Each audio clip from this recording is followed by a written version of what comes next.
Queridos, tudo bem? A gente está conversando sobre islamismo. Eu tinha dito a vocês de que a base dogmática, a base essencial de fé do islamismo é o Corão, ou Al-Corão. Na verdade, Al é artigo em árabe, entendeu? Então, por isso que a gente fala o Corão. Mano, é errado dizer o Al-Corão, mas seria meio ciclótico. O Corão é um livro sagrado, ele é escrito em versos, por isso que quer dizer a recitação. Por isso que quando você vê alguém falando do Corão, é sempre como se estivesse cantando, né, aquela cantilena do texto, porque é um todo texto em versos. A base mesmo das informações fundamentais está na Sharia. Na verdade, o Corão é dividido em duas partes. A Sunna, que nem todos os muçulmanos aceitam, e a Sharia, que são os princípios essenciais da fé islâmica. Esses são os princípios. Vamos ver diretamente de lá do Oriente Médio. O islamismo, a fé islâmica, criada por Maomé no século VI d.C., se baseia na Sharia ou Sharia, que são os 5 princípios fundamentais da fé islâmica. A Shahada ou Saada, que é a profissão de fé, não há outro Deus a não ser Alá e Maomé, o seu profeta. Todo muçulmano tem que acreditar e professar, dizer esse princípio da Saada. O Salat ou Salat, que são as 5 orações diárias. O Zakat, que é o único tributo obrigatório pago por todo muçulmano. 2,5% de toda a sua renda é usada para libertar presos em guerra e para ajudar os desvalidos também. A Hajj, que é a peregrinação a Meca, que deve ser feita por todo muçulmano pelo menos uma vez na sua vida. E o mês do Ramadã. O mês do Ramadã é o mês sagrado da fé islâmica. É o mês em que se comemora a revelação do Corão, do livro sagrado, dos princípios do islamismo ao profeta Maomé. Durante esse mês, o muçulmano ele não pode comer, beber, ter relações sexuais, fumar entre o nascer e o pôr do sol. Esses são os princípios da Sharia ou Sharia, os princípios fundamentais da fé islâmica.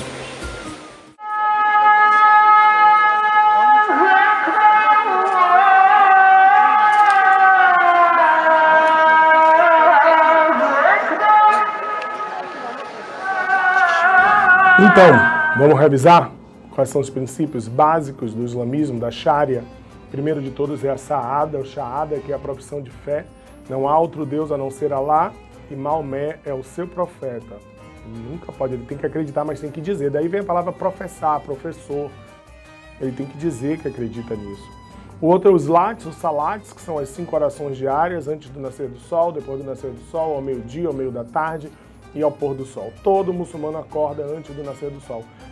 Nem todos, né? Quer dizer, alguns acordam, mas não estão muito felizes, como esse jovenzinho aí.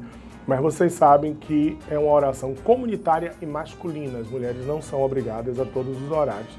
O Zakat, que é o único tributo obrigatório, todo muçulmano tem que pagar, em torno de 2,5% da sua renda. Serve para libertar presos em guerra, serve para ajudar os desvalidos, a manter a mesquita da Medina também. Nós temos o mês do Ramadã, que é o mês sagrado, onde se comemora a revelação do Corão a Maomé. Durante esse mês, é um mês lunar, mas durante esse mês o muçulmano ele não pode comer, não pode beber, não pode fumar e não pode ter relações sexuais do nascer até o pôr do sol. Eu acho que o cara não ter relações sexuais, não fazer ousadia, o cara segura a onda dele, o cara não beber, eu acho que até o cara aguenta, o cara não fumar, eu até entendo. O cara não comer do nascer até o pôr do sol, cara, eu acho difícil, viu? A gente acorda de manhã, se não comer 10 horas já tá louco, meio-dia tá zoró. O muçulmano, eu acho que ele batia um rango monstro, assim, sei lá, uma feijoada, um mocotó, uma coisa assim, antes do nascer do sol, para poder aguentar o dia inteiro. Durante esse mês do Ramadã, é o mês preferido deles para fazer a Hajj, que é a peregrinação a Meca.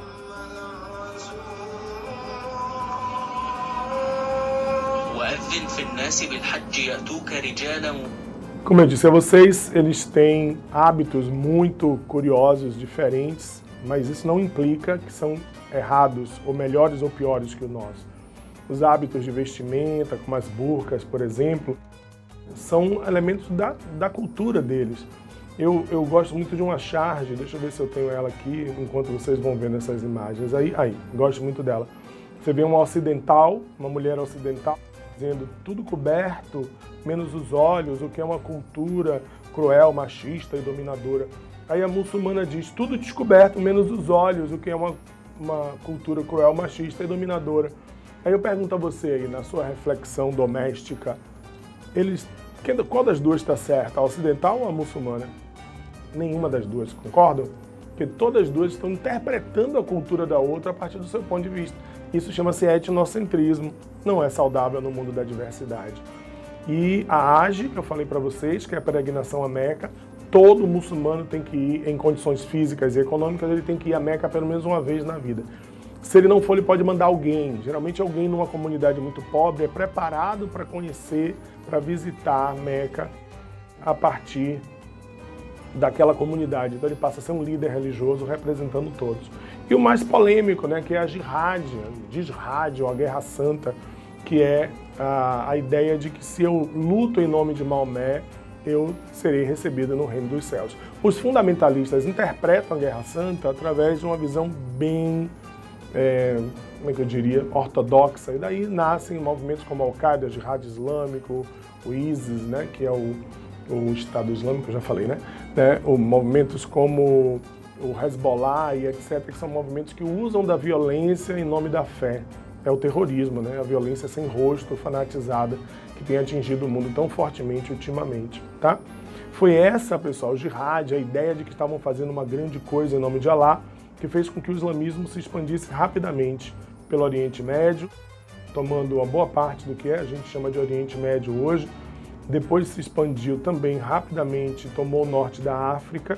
Não é à toa que uma boa parte dos países do norte da África hoje são países muçulmanos, avançando, acredite, até a Península Ibérica, Portugal e Espanha. Só foram detidos, pessoal, numa batalha famosa chamada Batalha de Poitiers e o Mediterrâneo, tomaram o Mediterrâneo todo também, e foram detidos apenas na famosa batalha, a Batalha de Poitiers, pelo mordomo do paço do Império Carolíngio, Carlos Martel, que foi o responsável por deter o avanço das tropas muçulmanas à fronteira entre o que é hoje a Espanha e a França, uma cidade belíssima, uma cidade universitária, a cidade de Poitiers, foi aonde foram detidos. Aí uma imagenzinha de Poitiers aí, tá vendo?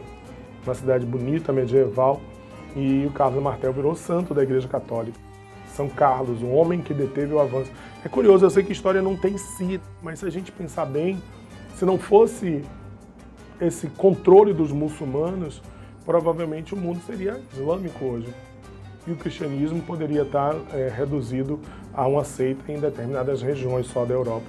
Lembrar que a expansão árabe trouxe cultura para o Ocidente, trouxe muitas influências na literatura, na música, na álgebra. Foi fundamental nas navegações também, mas o mais importante é a gente lembrar que a expansão muçulmana fechou o Mediterrâneo e acelerou as práticas feudais na Europa Ocidental. Então, assim, o Mediterrâneo passou a ser, como se dizia, a bacia de Maomé, que nenhuma tábua boiava no Mediterrâneo se não fosse vontade de Alá. No mundo de hoje, nós temos os dois principais grupos islâmicos, são os xiitas e os sunitas. Os xiitas são mais ortodoxos, levam a Sharia mais ao pé da letra, os sunitas são mais moderados, mas os xiitas também acham que o líder político tem que também ser líder religioso, enquanto que os sunitas acham que o líder político pode ser um civil. A maior nação xiita do mundo é o Irã, nós sabemos, e o maior país muçulmano do mundo é a Indonésia, onde existem mais de 200 milhões de muçulmanos, seguidores da fé islâmica. E esse quadro é muito bacana, pessoal. Ele mostra as variações da fé islâmica em suas várias vertentes, né? E suas várias denominações. Tá bom? Um grande abraço para vocês, paz, luz, e vamos em frente.